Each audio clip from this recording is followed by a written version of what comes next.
Hi, how are you doing? Good. How are you, Beth? Doing well, doing well. I'm really excited to talk with you about found footage, so I'm gonna jump right in. Please, let's jump in. So first off, the three of you make up Dirty Shot Clean.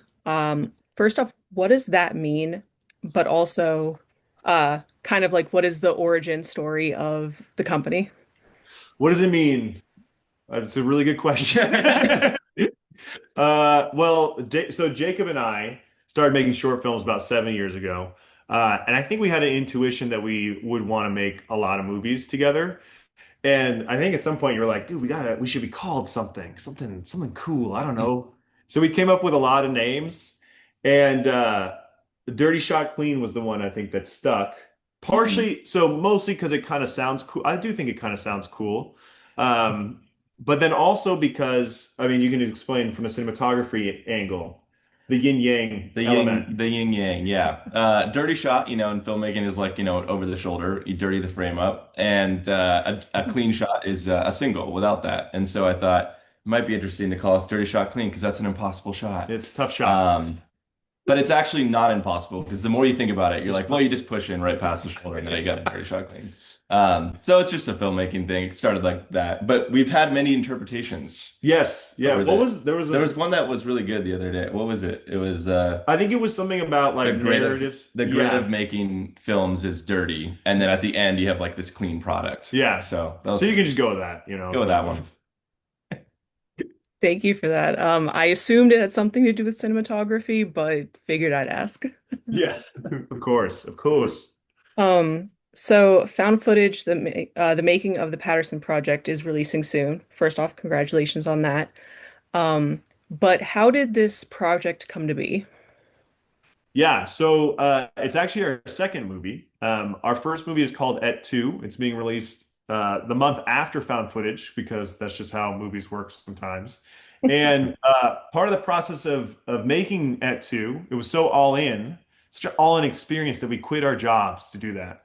And in the process of quitting our jobs, we no longer had jobs, you know? So we had to figure out something to do after that movie. And we're like, let's just make another movie. So we put together a really low budget idea for a movie that drew upon a lot of our experiences making independent film, short films, and then also our feature film. And then we kind of knew that the genre element helps to sell any sort of story. So the idea of having a mockumentary that turns into a found footage movie, and also kind of riffing on the horrors of on-set chaos, just kind of felt like it was in our wheelhouse, you know. So we just went full bore, which is kind of what we do. We just kind of go for it, you know. Nice, nice. Yeah, the film very chaotic from start to finish, but in a very good way. Oh, thank So, you. was it just as chaotic behind the scenes as it was on screen? That's interesting. I think that there was a turnover to Jake. I think there was actually a lot of planning that A lot helped of fun, that. yeah. Yeah. Yeah, we had an incredible amount of previs that we went through, and just like we location scouted the location that we shot for the cabin months prior, and took a lot of pictures and built it in 3D to like make sure that we had every square inch of that cabin covered. And I think we wanted to do as much planning. We on all of our shorts and our features, we've done a lot of planning because it just makes us more comfortable while we're on set. To like be open to maybe changing a little more. But I think for us on the filmmaking side, it was probably a little stressful Mhm. at times. But I think the crew and cast had a really fun time, and there was a great energy that was fostered on the set. But I think that was part of all of it was kind of because of the amount of prep we did prior and just like what we set up to make. Yeah, it was really scary because because we had two cameras rolling. We've never had done two camera, you know, multicam setup before. Jacob is our cinematographer. He's also our camera operator, and our gaffer on our previous movie came in and was our second cam op. He did a fantastic job. James Simmons. He had a movie called For What It's Worth in 2017. If you want to check it out, it is referenced in the movie, and he's one of our best friends and favorite collaborators. But there was that moment of like, oh no, we're giving over a lot. This is a movie that's improv heavy. There's two cameras rolling on the action, and then there's a third camera, which is the camera that is catching the movie within the movie that's being operated by an actor. So I think at first there was a lot of hesitation, which led to more planning maybe than usual Hmm. for a feature film. And then the nice thing that came out of that was we ended up with more footage than we've ever had on a per minute basis because you have three cameras rolling at all times. And it just so happened, James and Jacob were awesome at this, like, kind of, it's the office sort of punch zoom, oh, this thing, and then that's funny, that sort of thing. And so we had all this footage, and there were just like 25 different ways we could cut these scenes together. So there was it was almost, too many options. And a lot of the hardest parts in the edit was kind of cutting away jokes that we really loved. Even I think my favorite scene in the script, we just cut entirely, basically. So that was probably the most chaotic, quote unquote, part would probably actually be the edit because it's like, all right, let's find the movie again. Damn. That's all I gotta say about that. That's a lot. Um, you mentioned that the third cameraman was an actor. What was it like entrusting an actor with a camera? Well, it's helpful that he's not supposed to be a very good cameraman in the movie, so that was good. I think that we were prepared to cut the movie without much of that camera if we had to. And then there were some scenes where we knew we need. There's like a montage at the end where you finally actually get a little glimpse of the movie that they're making, and for that stuff, we just had Jacob hop in and kind of be a worse version of it, what he would normally do with that stuff. So. Uh, it was a lot of trust, though. That was on the first day I wrote on the script, "Embrace the chaos" was the theme of the shoot, which is a funny way to start off. But I actually think in a really cool way, the cast and crew really did do that, and we ended up with some pretty funny stuff. I just can't get over the amount of planning that you had to do and then just like the amount of stuff day to day. Uh, Oh yeah. I But don't at the know. same time, it's like it would be one thing if it was a movie about chess or something like that, but it's like a movie that's literally about that process. So there's this cool kind of like if something terrible happened on set, I'm not saying anything did, but let's just say something terrible happened. You could actually funnel it into the movie in a much more seamless way than maybe a movie that would be about chess or some other thing. Our next movie is about chess. No. Um, so in creating this film, you had the found footage, the mockumentary, all this everything going on behind the scenes and things like that. I guess what I'm asking is like, is that typical for like your process or like, I guess going forward, did you like the chaos or would you prefer a little bit less? I think it's a tough one because I really think there's something special about that. Like the feeling in the moment sometimes is a little cringy.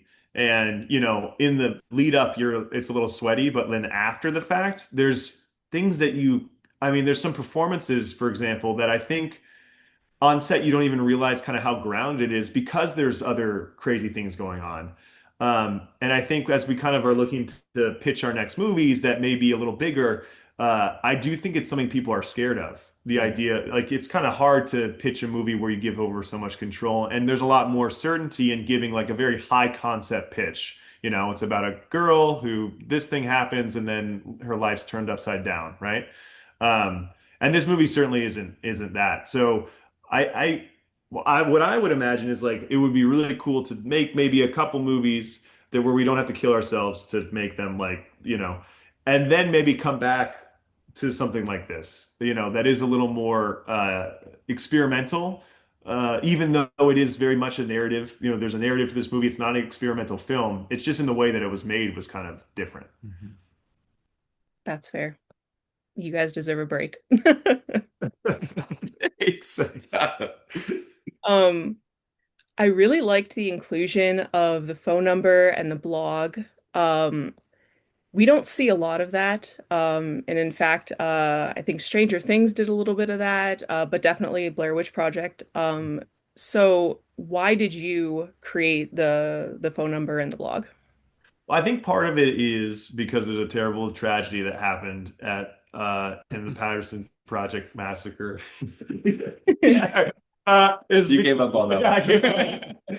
no, I think the idea behind the campaign with that stuff is the Blair Witch did it, and then sometimes I think Longlegs did a little bit of that too. They made a website and also had a phone number, and I think because the movie is a little bit of a satire of found footage movies, the idea of doing a campaign that is kind of it is doing, call this number if you or anyone uh, knows people who are missing in this, tragedy.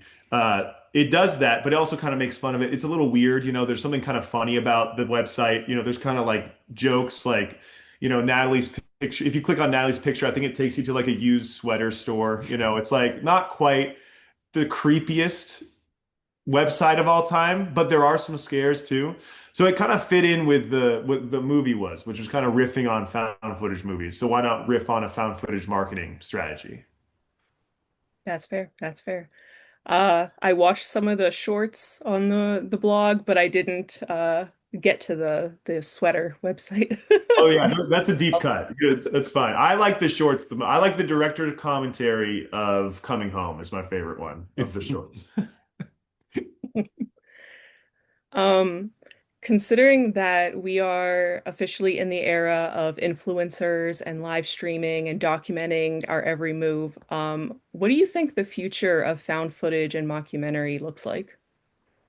Good. Wow. What do you think, David? That's the big question.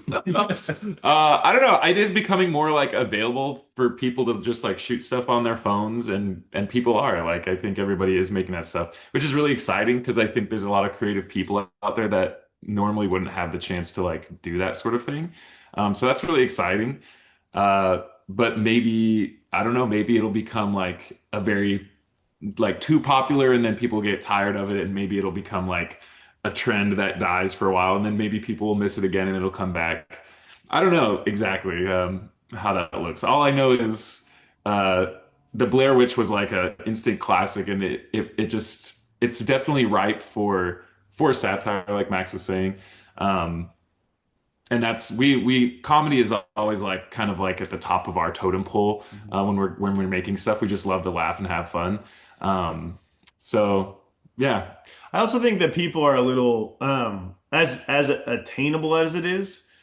Um, Sometimes being very attainable doesn't necessarily mean there's going to be a huge boom in that thing, right? Mm. Because I'm hopeful that there's more found footage movies, and I'm really hopeful there's more mockumentaries because that's actually like Christopher Guest is probably one of my, I mean, he is one of my favorite artists. So it would be great to see like a new influx of mockumentaries. But I also think that it's tough. It's really hard to make a grounded, funny mockumentary where everyone's not like a big cartoonish character the whole time. So. Um, and in some cases, I imagine the found footage horror movie may feel a little bit more attainable for the average person. yeah, What do you think? I agree. That's a beautiful answer. Um, I like that you mentioned like not being the characters not being cartoonish. Um,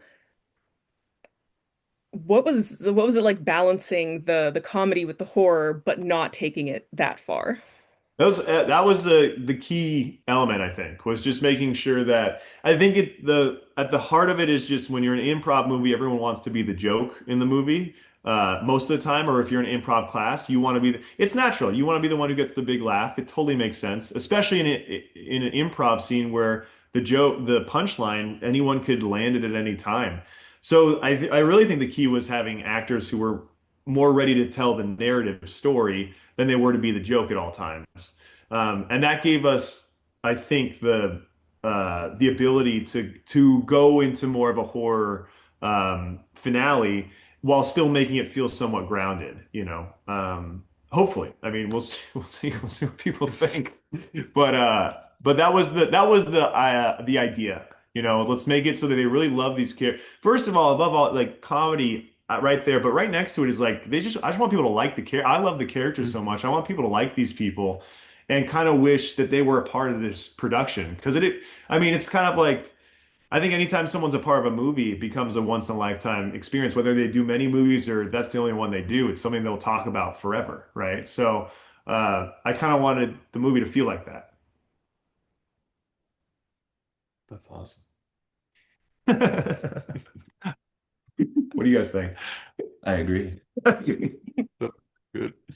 That's one of those things where we wish to be a part of it as long as it has a better outcome. Absolutely. Yeah, yeah, of course. And also, in fairness, when you're making movies, a lot of times it's after the fact that you get the big ch when you're in the moment, it does feel a little like chaos demon is terrorizing you. I like that phrase, Chaos Demon. All right. So when and where can people start to see this? Yes, so this Friday the 13th, so this Friday, June 13th, it will be available for pre-order on Apple. It will be in select theaters starting June 20th, and then it will be available on video on demand starting June 24th. Nice. And you mentioned that your first official film is coming out after this. Yeah, Uh, at 2. when can we expect that? July 25th. July 25th is when At Two's coming out. That's starring Lou Diamond Phillips, Malcolm McDowell. And it has I think it's very different than found footage, I'd say, but there are some similar themes in that movie takes place in a theater and it's about a director kind of going crazy. So maybe there are some similarities as far as the narrative. Have you realized anything about yourselves with these two movies, considering they have similar themes? Yeah, definitely. I think the main thing I realized was that I rehearsed too much, 100%. It's important to keep Some juice in there. some juice in the lemon. And I think that with at two, our first movie, we couldn't rehearse because it was the peak of COVID, so it was very strict, and we had to make sure that, a Zoom rehearsal you can only get so far. And then with found footage, it was improv based, and I had an intuition that maybe we just kind of go really loose on this one and see what people bring to the table. And it ended up really paying off. So that was a big one for me. What about you guys? I learned making movies is hard. It's awesome. Such a worthwhile endeavor, but it's boy is it hard. And Hmm. it's so rewarding, especially to do it with people that you love and trust and believe in. It's awesome. And I learned that I love single cameras. That's good. Awesome. So if we wanted to stay up to date with you, your company, your future projects, where can we find you? Yeah, just Dirty Shot Clean on Instagram and TikTok. And then I think it's been mentioned, but if you want to go down the rabbit hole on this movie, just go to the pattersonproject.org or call 1-844-PAT-PROJ because it's an important massacre that people need to know about. You can learn about it all and how you can help right away. I love it. I love it. Um, Thank you for chatting. I love the film. I loved the immersive elements. So I'm very excited for your next one. Thanks, Thank you, Beth. I really Bev. appreciate it.